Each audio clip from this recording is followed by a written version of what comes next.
काम सक्यो साथीहरू, काम सक्यो, फर्किँदैछु घरतिर। साँझ परिरहेछ टक्क लाएर होइन। यस्तो उज्यालोमा फर्किन पाउनु पनि राम्रै हो के। अनि होइन जापानमा विदेशमा होइन आउनु चाहिँ नि साथीहरू दुःख चाहिँ पाइन्छ है, अनि गर्नु पनि पर्छ अहिले उमेर छँदै चाहिँ होइन।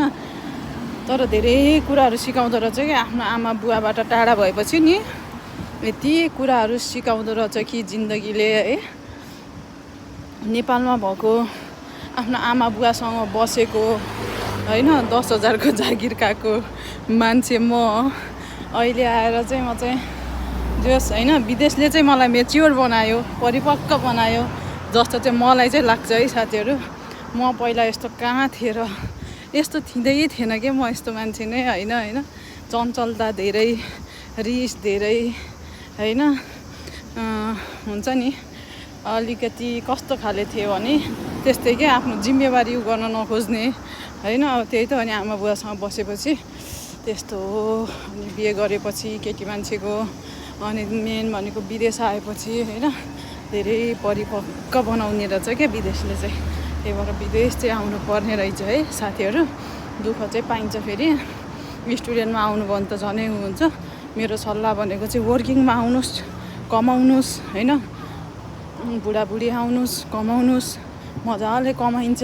बुढाबुढी भए चाहिँ एक्लैले त खाना बस्न ठिक्क हुन्छ। यहाँ एक्लैले त दुईजना आएर कमाइयो भने मजाले कमाइन्छ जुनसुकै देश होस् होइन। साथी खोज्न थालिहाल्नुहोस् अब साथीहरू।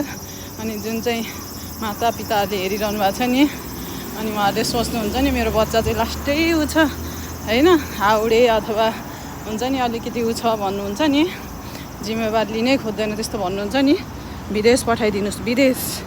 अनि चेतन बच्चाहरूले अनि परिपक्व हुन्छन्।